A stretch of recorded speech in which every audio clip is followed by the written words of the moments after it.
Hey everyone, wanted to give you guys an update. Do I say hey everyone in every single video since like the beginning of history? The beginning of my YouTube life? I think I have. Anyway, show you guys my garden real quick. I have an apple tree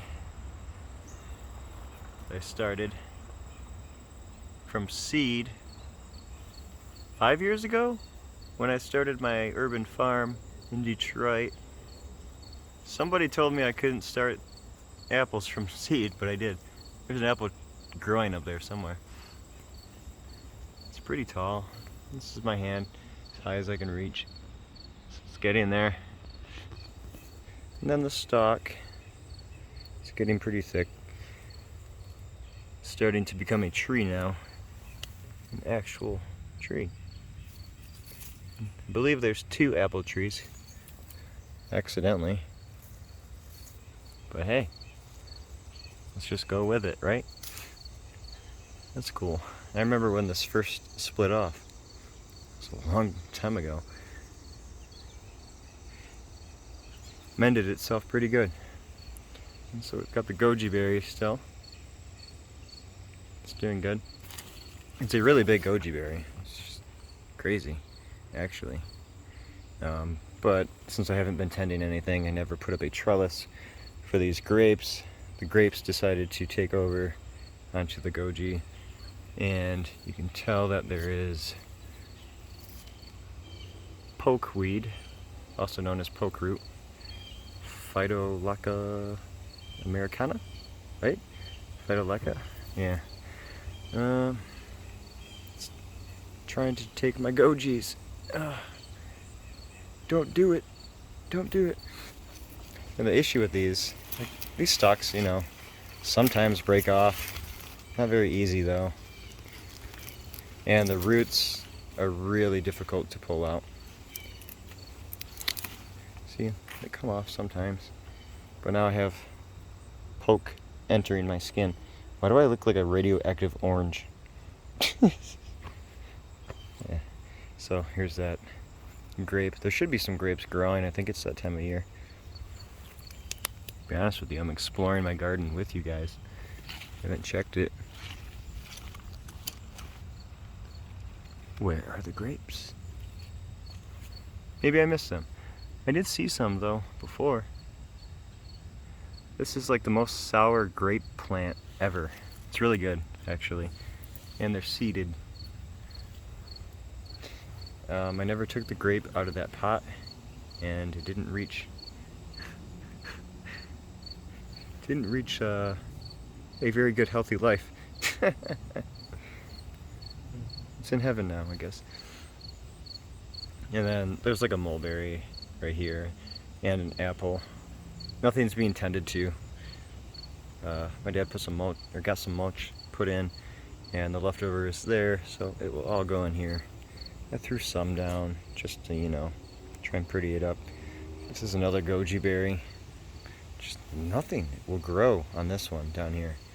It's just all growing up top.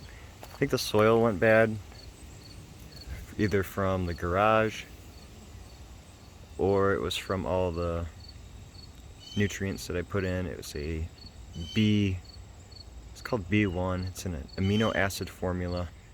The amino acid formula was from a sponsor that donated to my farm before I had to sell it for medical. This is the first year I've really noticed any gojis producing on this one. It's growing pretty tall though. Anyway, what was I going to show you? Oh yeah, there's like one goji flower, but they're really pretty. So I don't know, I'll get a few goji berries, but since I'm stuck on a medication right now, it'd probably cause an interaction, unfortunately. This grape is really taking off. It's growing like 10 feet long. Crazy. Huh. Well, that's all there really is for that. I haven't done anything, so health reasons. So just wanted to give you guys a quick health update, I suppose. Somebody actually asked if I would. I'm trying to find somebody to fly with me and to travel with me to get surgery in Philadelphia on my abdomen. I have to get a physical exam and then next day surgery if my abdomen is torn. I think it is. Feels like it is. Feels like an empty gap from my xiphoid down. About that much. That would make sense considering the injury, that force going down. And the weird part is it said it tucks. Sorry, you're not going to be able to see what I'm thinking in my head. My xiphoid is about here. Then we have my rectus abdominis, so about the gap in between here. And then underneath my costal cartilage, which runs down like this. So right underneath it, starting from here and underneath, feels torn, and there's a gap in between. It's excruciating pain. So, yeah, and I have to see a neurologist due to some medication side effects that I really don't want to talk about.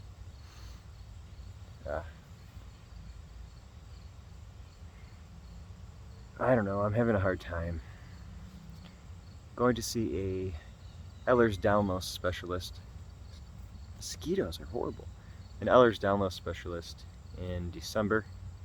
So I have a big appointment in October and then December. And I'm trying to keep my calorie intake up as much as possible considering the GI pain. I had some GI testing done. Showed that I do need physical therapy. It's just leading more and more to what I've been saying for almost 3 years now. But I've been having a very hard time discussing any of this with any of the doctors that I've tried to consult. I've had horrible appointments with, I hate to say it, Cleveland Clinic and Mayo Clinic, to where these conversations are 5-10 minutes maybe. And it's like I'm talking through these doctors. And like they have good recommendations. But like, I know without a doubt that there's structural integrity issues. These mosquitoes are terrifying. And so these appointments have just not been very successful, I suppose. I tried another doctor today. He was helpful, but once again I felt like I could not speak to him about the injury.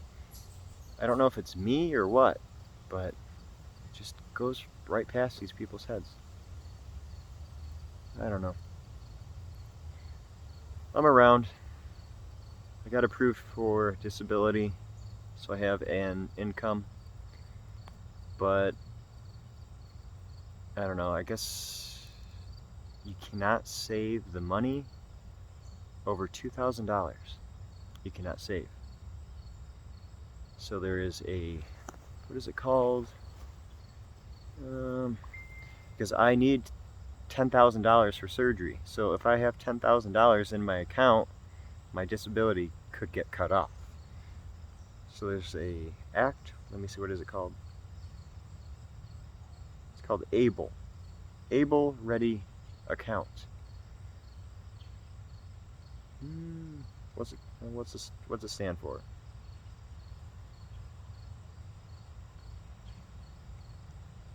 Please excuse me. ABLE accounts are tax advantage savings and investment accounts for individuals with disabilities.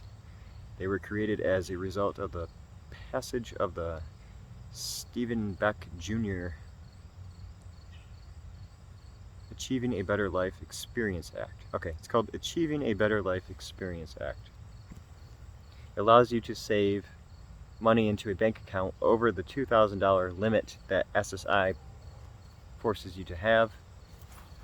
So if you are in a situation like mine to where you need surgery, these videos are getting too long. Gosh. If you're in a situation like mine where you need surgery but you need $10,000 or more in your account,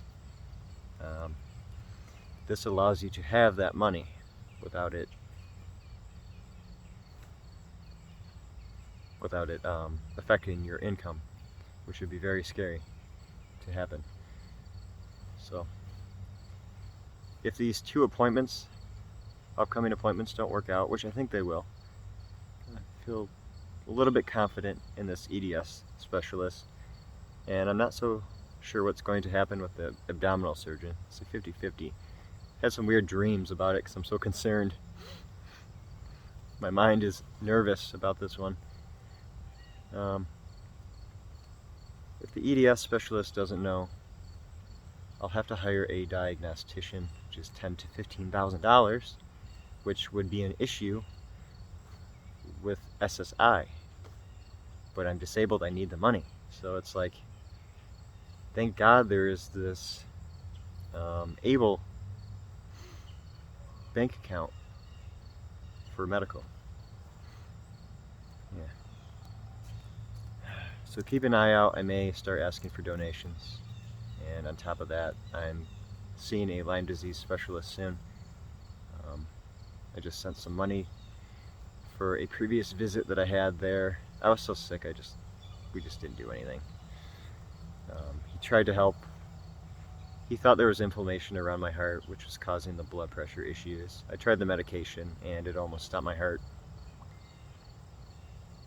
That was terrifying, as you can imagine. So, but I need to treat the infection to give myself strength to fight the sleep deprivation.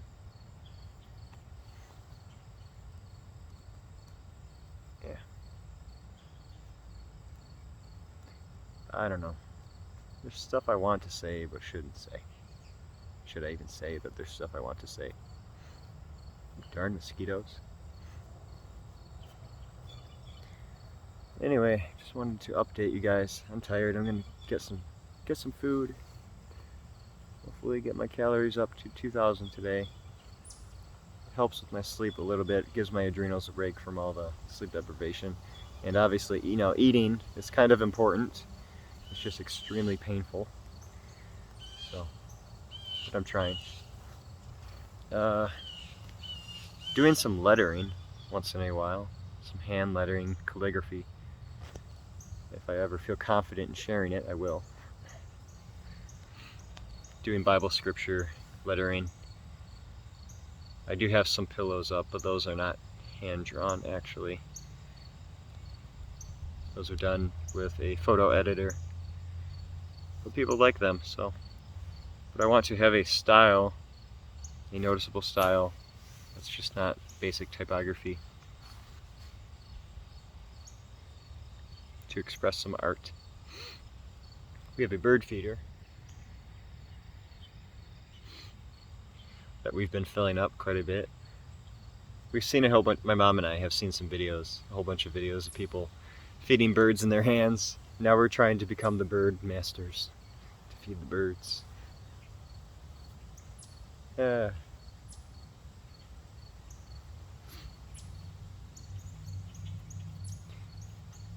Chipmunks and raccoons. My mom really shouldn't feed the raccoons.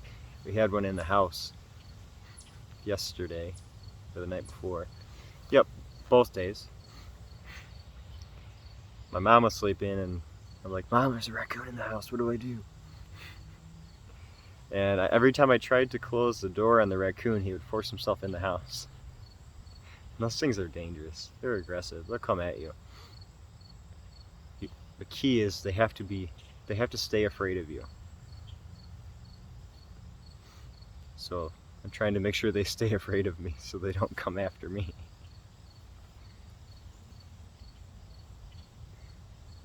Anyway, I'm still around, still fighting. I'm not the only one fighting. And I urge all of you guys to pray for me and others that are going through the loops of the medical system trying to get a diagnosis. It's unbelievable. Unbelievable. If you do not have an easy to diagnose condition, you're in it for the next, I'd say, 2 to 5 years minimum to get a diagnosis. It's very scary. So people with like slipping rib syndrome, they get undiagnosed all the time, miss misdiagnosed and put on treatment plans that are just not right for them. Being told it's psychiatric when it's not. That's what makes me mad the most. But I have to keep my mouth shut on that.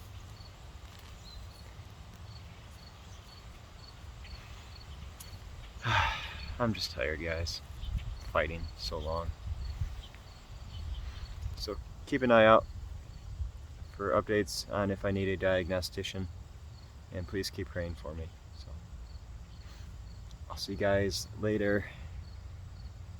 Just going through the ringer. Stay motivated, you urban survivors.